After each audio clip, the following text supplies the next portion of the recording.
Welcome to the Second Bite Podcast, where we talk with top entrepreneurs and CEOs about creating valuable companies through creative transactions. Now, let's get started with the show. Welcome back to the Second Bite Podcast. We have a tremendous episode today.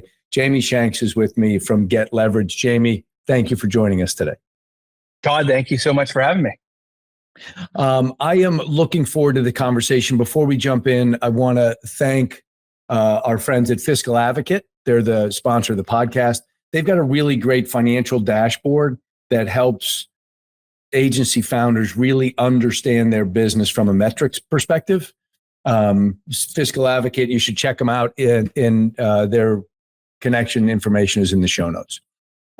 So Jamie, you are the founder and the CEO of Get Levrg. And we're going to get into what that does because I think it's fascinating.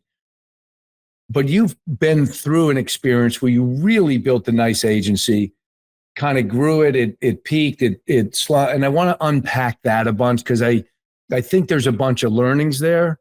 And when you will find somebody that is sincere and honest and willing to share all that good, bad, and ugly, there's a lot of probably more to learn there than with some of these, great successes that we talk about all the time. One day I'm going to be on the trophy show. I would love to have one of those Get Levrg trophies behind me.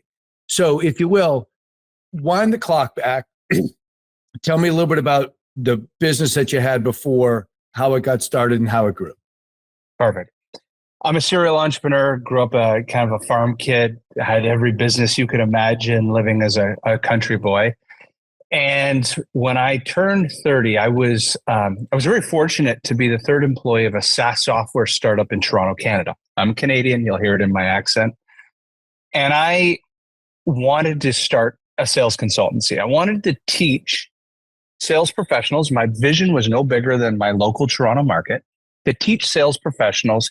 At that time, there was this concept called inside sales or sales 2.0. January 4th, 2010, I hung up a shingle and started a business. And for the first 2 years, it floundered. And looking back, it was a lot because I was a jack of all trades, expert of nothing. I was a sales consultant for hire that had retainer deals, fixed fee project deals, pay per performance deals. There was no consistency in the product and the pricing and the packaging.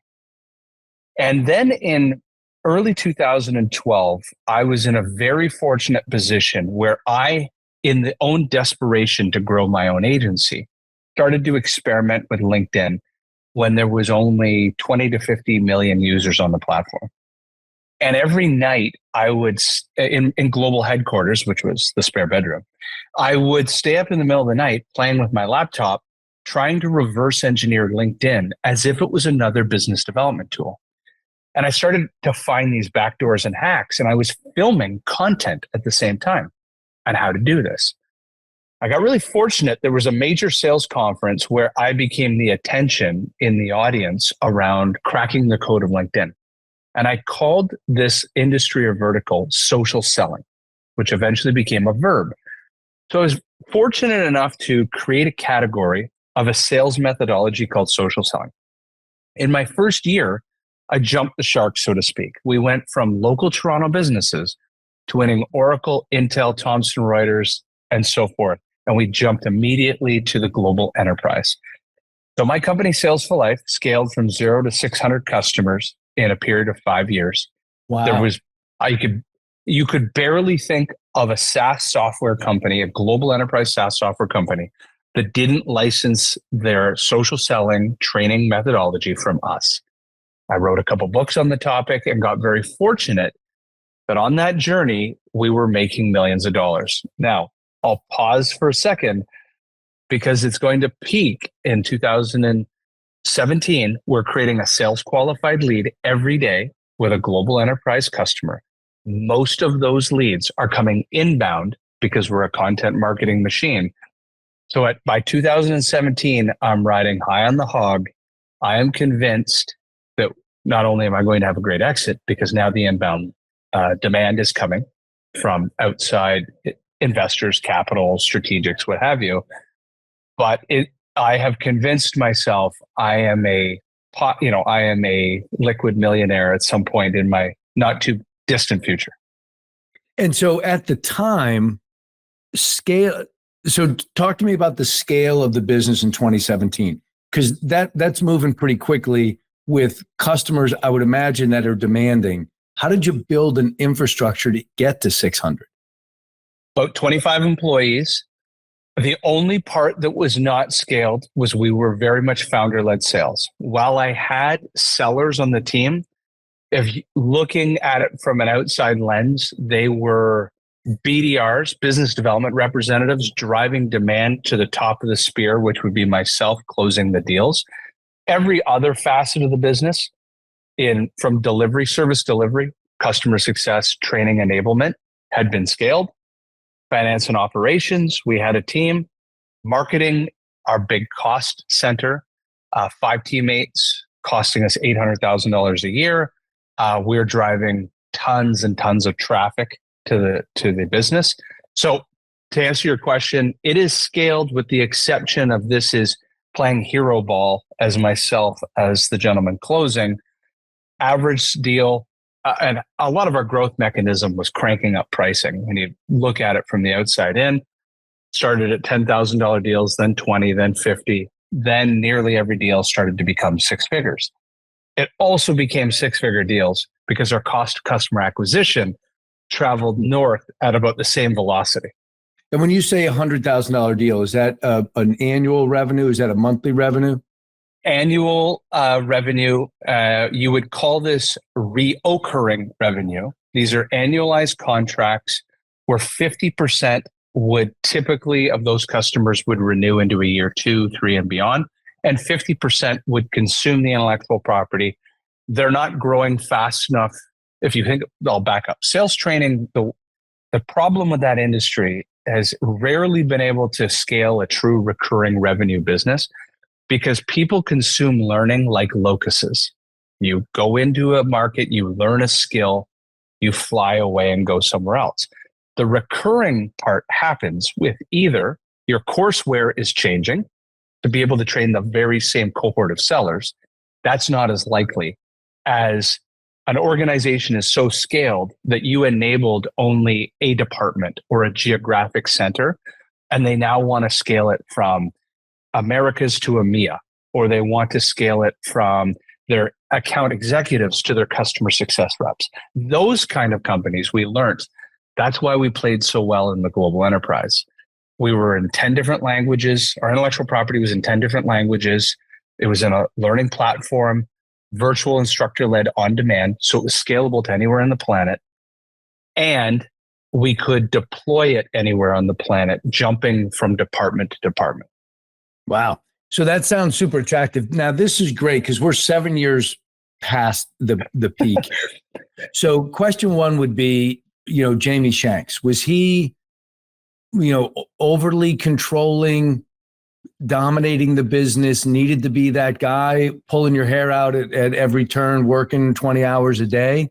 What was it like for you running that business? Jamie Shanks felt like Axl Rose in Guns N' Roses. So here's what Jamie liked. Jamie was on stage. So I was on 80 flights a year for 5 years in a row. I became a million miler. I spoke at every sales kickoff, known as an SKO or quarterly business review. I'd be a keynote at HubSpot, Inbound, or Dreamforce. So a lot of speaking engagements. If you, looking back at it, I really enjoyed the parts that my strengths. I love closing that new business. I love speaking on stage. I love evangelizing. So what I tried to do was turn a blind eye to the things I didn't enjoy. I had the financial acumen of a school kid. So I'm not reading a P&L statement or a balance sheet. And because so much cash is coming in the business, even though I'd heard of this thing called accrual accounting, I didn't care as long as the bank account went up and to the right. So what was happening to me is I'm in every part of the world, of 45 different countries, flying around the world. I would come back to our office, and we had this beautiful office in Midtown Toronto. I didn't want to be there because I'm exhausted from flying in from New Zealand. And I get in the office and I'm being bombarded by questions, but the business is bottlenecking because I am the guy who's inventing the intellectual property at the same time is playing rainmaker. So all problems are bottlenecking to me, but I'm trying to throw everything out to everybody else, but they're not able to answer that call for the most part. Yeah. So quick side note, 2 quick questions. Number 1, were you getting paid when you speak or just covering expenses?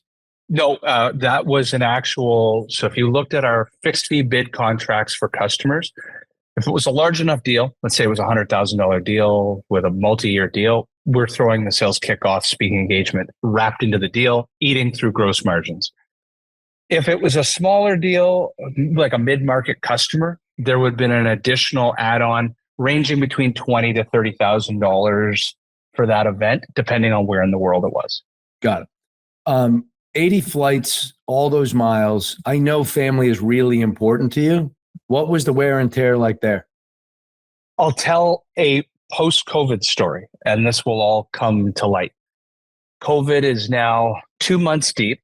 We have a cottage an hour north of Toronto, Canada, and I have this outdoor office. And I have the door open to the lake, and I'm sitting on the couch working. And my son, at that time's maybe 8, he's here at the ski camp. He walks by the front door, not realizing I'm inside, with a couple of his buddies. And when he walks by the door, I heard him say, before COVID, I didn't really know my dad. It's kind of nice to have him around. I was completely devastated. Now, I know we're on video. I'm sitting in front of water skis. Neither he or I knew how to water ski. My mind shifted. I said, son, I think a boat went by at the same time. I said, do you want to learn to water ski? I went out and bought a ski boat and we learned to ski together. And now he's ranked second in Canada for his age. So I'm a committed guy. Yeah. Very good. So thank you for sharing that story. So 2017, and you're crushing it. In your mind, how are you thinking about, and so give me an idea roughly in 2017, what was revenues like for you? Yeah, we're kind of bouncing around 3 million plus. There was a year where we had $1 million in retained earnings in the bank account. I think that was 2016. But here's what begins the downfall. So 2016, $1 million sitting in a bank account, retained earnings. We're very much savers of retained earning because recurring revenue isn't guaranteed. And we're watching the working capital requirements skyrocket as we keep throwing money at our marketing department to chase sales qualified leads. How do we keep up this machine of one sales qualified lead every day? So we start making excuses as to why that working capital and the retained earnings dwindling from 12 months in the bank to 9 months to 7. The summer of 2017 going into 2018, I remember we're living on about a 90-day window, and we rented a giant cottage on a lake for our sales kickoff. All employees came in, and we had crushed that year. But I remember feeling like, man, we are burning money. And this is where it all begins. So I go away on vacation for 2 weeks. First time I'd ever taken 2 weeks in a row. And I came back, and our office had whiteboard painted walls. The whole office, you could draw on the walls. And we had the team come up, present, what does the sales pipeline look like for the start of our fiscal year is August 1. So we were July 31st end. August 1, we're going to bat 0. And long and the short, I go away to a sales kickoff. I come back. Okay, guys, what does September look like? Well, we're going to bat 0, but our November looks great. And I realize our burn is going to be 200 and some thousand a month every month. By October, or end of September, October, I'm starting to creep into the $500,000 personally in debt. Because we're just chewing through, like there's nothing left in the bank account. We are actually living almost like a cash accounting world. It's cash in, burn it, cash in, burn it. So I go through this panic and I concoct 1,000 different ideas. One, I try to sell the business. We had already had a bunch of inbound demand. We'd already been in early due diligence years before with other companies. I try to sell the business. I discovered this concept called deferred liabilities I'd never heard of. I didn't know that my office space and my severance and my 3-year Salesforce license for Salesforce.com and all the other things that we have that are debts into the future. It was calculated in one of the due diligence rooms that I was $1.1 million in debt. And so, went to try to sell it, went to try to raise capital, got laughed at in the room. But you and I were talking about this, and you loved this saying that when I was trying to sell the business, there were 3 suitors instantaneously. Every sales training company invited us. How did that happen? Was it just inbound or something triggered it? Or no, it was pretty simple. I am a believer of co-opetition. So the second I start a business, I start forging relationships with the competitors in the space. I start connecting with them on LinkedIn. I meet them at conferences because they're my first natural strategic acquirer at some point in the future. Yeah. Well, those relationships paid off. I wrote a LinkedIn message to the CEOs of every major sales training company I knew. They all wanted to talk because I sat on the only intellectual property of social selling that mattered. But when I got invited to their offices, and I was flown into 3 different companies, one asked us in a boardroom, "Are you intentionally trying to run a nonprofit?" And another, and this was the most painful of them all, it's one of the largest sales training companies in the world. I walk into the office with my then business partner. And in that room, CEO, legal counsel, 2 of their franchising best partners, an entire banking division, like iBankers and lawyers were all in this room. So there was 10 people on their side and myself and my business partner who can't read a P&L statement. And we were children negotiating against men. And in that boardroom in front of us, one of their counselors turned to me and said, "I wouldn't buy this business if you gave it to us for free because of the deferred liabilities." Yeah. Yeah. Wow. That's a tough lesson. I went from trying to sell a business to try to give it away to avoid debt. So essentially sell it for $1.1 million or so that you can just walk away from it as opposed to 100%. It's interesting with such a success story with real clients, globally recognized clients, that this weed could spring up inside of your financials and not capture your attention, because it's not the only story that we hear. People go through this evolution. So now you have a business that is not profitable and not sellable. So I would imagine that was a scary period. What happened next? So the third potential buyer, this is where it all transforms, and this will all bleed into my current state. So my third potential acquirer, I do a 1-hour presentation in their boardroom as to why they should buy us. CEO pauses me and he said, "I'm not going to buy you, but I'll do something better for you. I'm going to mentor you every month." And trust me, at that time, it's like, this is the last thing I want. Right. I don't want your counsel. Just give me your money. Right. Just give me a check. Let me walk away from this thing. Well, it was one of the best things that ever happened. So, and I'm happy to mention the name because they've been customers. It's all part of this collective 54. This is Greg Alexander and Matt Shares. Greg was leaving Sales Benchmark Index as he sold the company, and his replacement was Matt Shares at Sales Benchmark Index. And Matt became my mentor for years. And this journey began in that boardroom.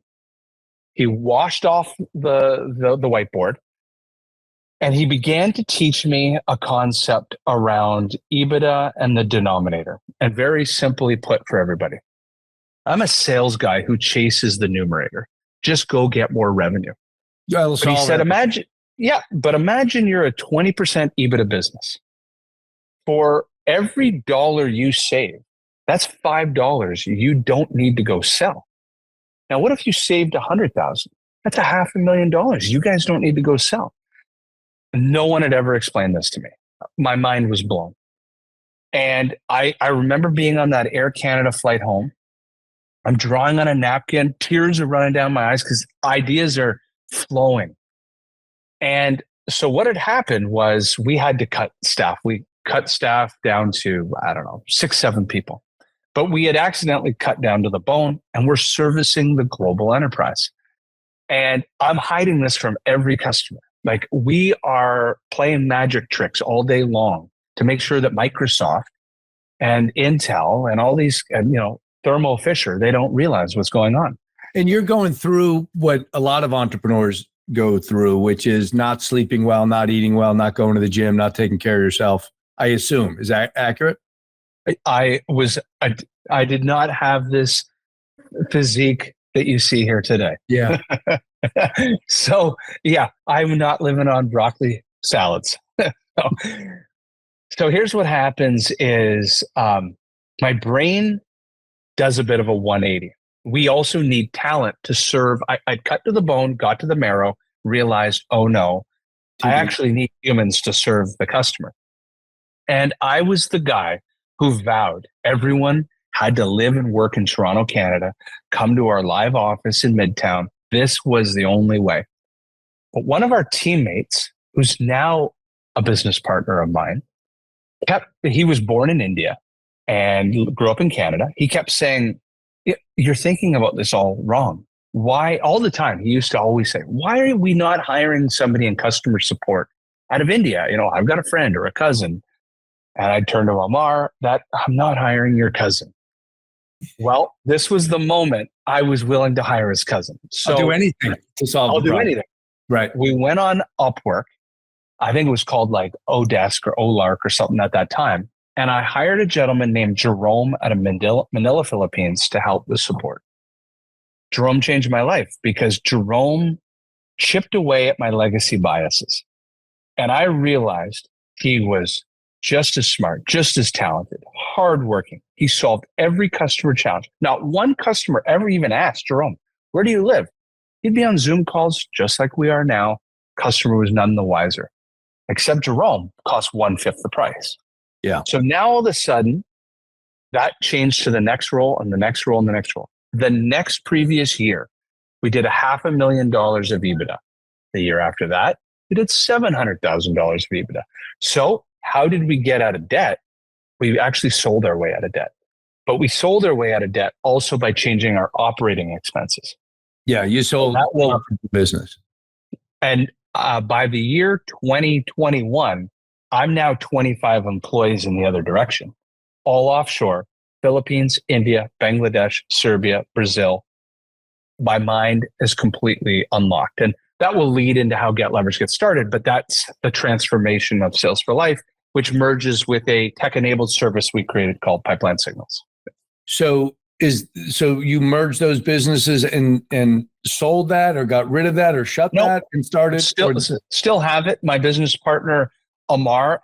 So I had actually, at that time, back in 2019, I actually bought out my old business partner, took those shares, sold them to my first employee named Amar, brought him in as a partner, and Amar primarily leads Pipeline Signals. Did Amar write you a check to buy those shares? Correct. Yeah. And you wrote a check to buy them from your old partner? Correct. And there was a delta between that difference. Without getting into the details, I pulled the shotgun clause on the old partner and I used the difference, sold my shares at a premium. In Canada, we have something called the capital gains exemption clause. Our first $1 million, we get tax-free. So I used a portion of that capital gains exemption clause upon that transaction. So then that business is now gone. Sales for Life Pipeline Signals still exists. Amar runs it day to day. Are you involved in that business still? Yep, I own 50% of it. Okay. And then where to Get Levrg? So today you're also the founder and the CEO of Get Levrg. Where'd that come from? And tell me about that. So 2019, 2020, I go on a CEO ski trip every year in British Columbia, 48 CEOs. We go heli skiing and we talk shop. I had started to notice in my EO forum, I'm a member of EO, that my EO mates were way more interested in my transformation through offshoring than they wanted. Like, I don't want to talk about sales anymore. Teach me about offshoring best practices. So in 2020, I go to this event and I start asking my cat and heli mates, what do you think of this idea? They loved it, but I was too afraid to do anything about it. What idea? The idea was to create a teaching business to teach offshoring best practices to founders and CEOs of small businesses so they could go through the same transformation that I went through. That was the original genesis of Get Levrg. 2020, it was an idea. 2021, it was an idea. 22, it was an idea. So every year I would go back to this heli trip. Meanwhile, you're still involved. I'm running the other businesses. And they'd say, well, what about that other idea you had? Well, hum and haw. I couldn't take it anymore. It was gnawing at me to the point of Christmas of 2022. I filmed the course during Christmas break at my cottage in my outdoor office. Filmed the course, put it on Thinkific. And in January 2023, I go to launch it. And one of the cat mates who sits next to me on my heli trip turns to me on the trip and he said, now that you've actually done something with it, I want to buy in and be your partner.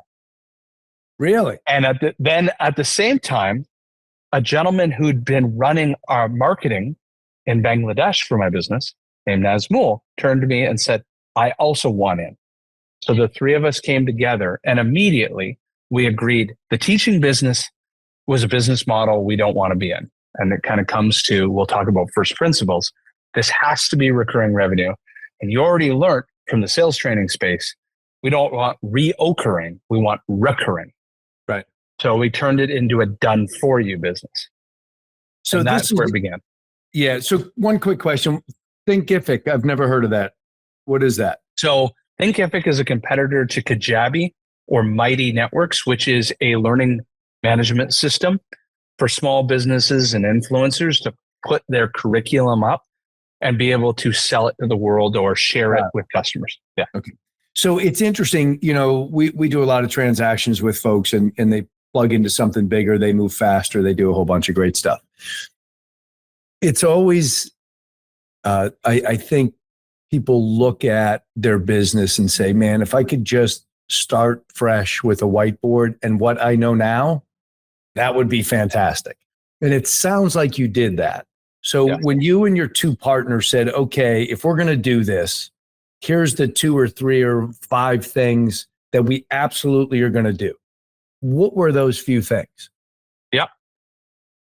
We'll start at sales and marketing. Sales for Life was built on an inbound machine. Pipeline Signals was built on an outbound machine, prospecting through LinkedIn. My third business partner, Derek, comes from the e-commerce space, paid media. We agreed up front we would create a balance. Our go-to-market we would be testing silos of sales and marketing campaigns and not fall in love with one immediately. And ironically, we have a beautiful balance. Even in the first 2024 will be the close of our first official year. And we have a beautiful balance between inbound marketing, organic and paid, outbound prospecting through LinkedIn. We have a channel ecosystem that's giving us referrals. We have customers giving us referrals. And then we've already begun building the upsell and cross-sell motion. So that was principle number 1. Don't take legacy bias of and there is this concept you lean in your first 5 to 10 million on a channel or 2 and go heavy into it. But to think we knew what that would be up front, I think would have been foolish. So we testing them all and we will divert capital to the ones that are paying the best dividends, but we want to grow the trees all at the same time. That was number 1. So, and that's it, right? We need to have a business. We need to grow trees. We need to do this. The insight I'd like to dig into is I'm only going to do that. I'm only going to grow this forest if it has these dynamics and these criteria, right? For a real business that somebody will write me a real check for at some point in the future. Yep. What were those must-haves? Yeah, must have a payback period, a cost of customer acquisition, a lifetime value, ideally of 3 months. Payback period of 3 months. We started this business on a $10,000 credit card. So we do not have the timeline to be able to have a cost of customer acquisition known as CAC, to be able to wait 6, 9, 12 months as SaaS software companies do. This had to have immediate return, because what we didn't know when we started it was what would be the lifetime value.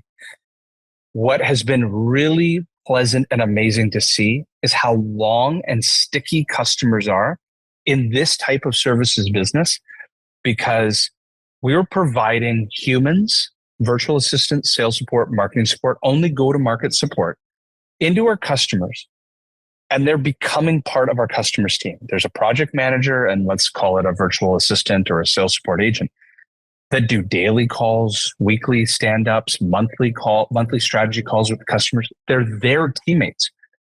And because they become their teammates, they become more integrated with our customer than is an agency that just works on things in the background.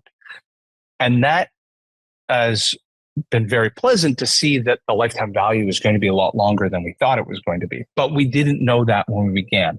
So we had to ensure that our cost of customer acquisition was very short payback, simply put, because the average sales price, or the ARPU, however you want to calculate it, it's not a lot, right? A virtual assistant is $1,000 a month. A sales support agent is $1,000 a month, or marketing support. So some customers are buying multiple people at the same time. But if you look at the average, you're capturing only, say, $1,000 a month per average customer. You can only spend a couple $100s to acquire that customer. So you have to be very diligent about finding creative ways of acquiring that customer.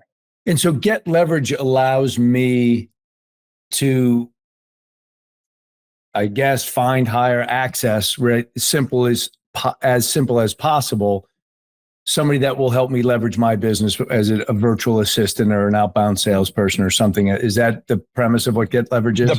The premise of the business is we have product packages to buy out the $5 an hour tasks that you as founders or your ELT or your sales and marketing teammates are doing, so that you can go focus on the strategy, the $500 an hour value creation.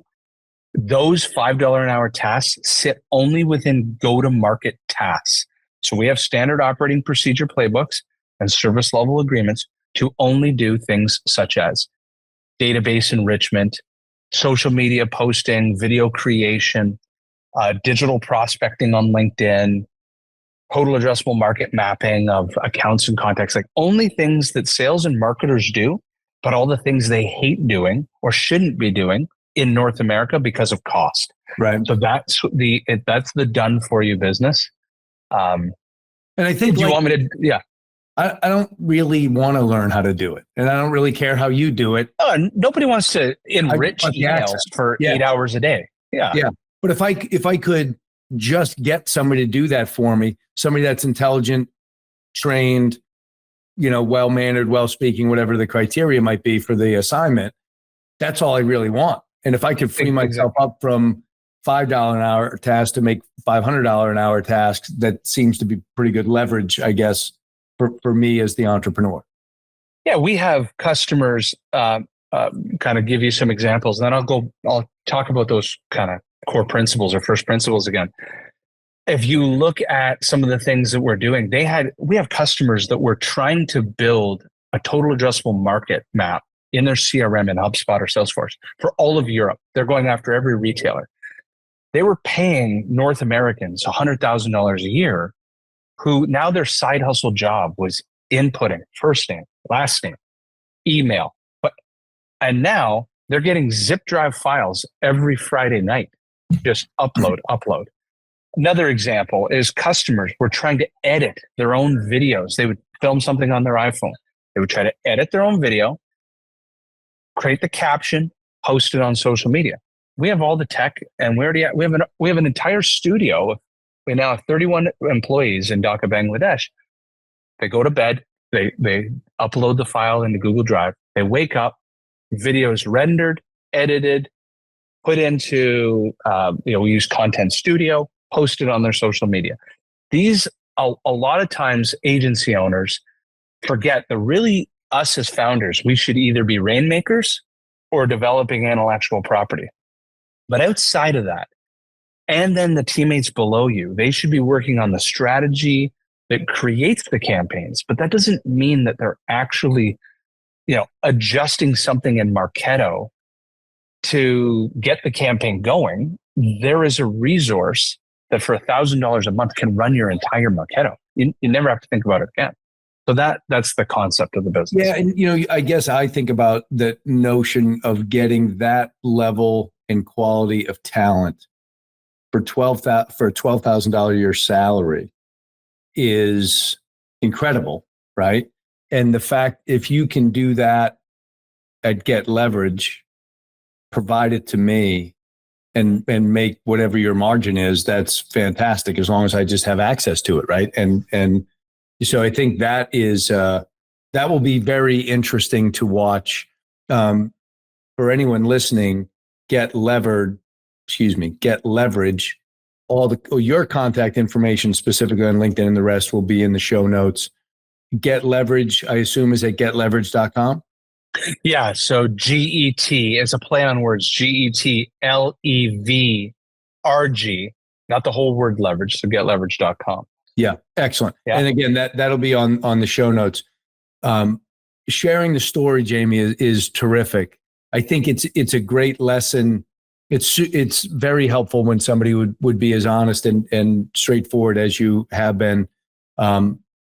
It feels like you've made the mistakes now that I don't have to, in terms of delivering the things that will, help, any agency business. So I wish you a ton of luck and success going forward. Oh, thank you. And that's why, you and I were talking offline, the movement to 100% recurring revenue and the, positive cash flow cycles. And when you've done this a few times, you realize, wow, I was playing this on hard mode before. And, chasing accounts receivables all day long, that wasn't fun. So how do I prevent that the next agency around? Yeah, well, I'm excited to watch the growth and development of this. It was great to have you join us even from the ski shop at the lake. So thank you for squeezing us in, and have a great afternoon. Thank you. Thanks for listening to the Second Bite podcast. We'll see you again next time, and be sure to click subscribe to get future episodes.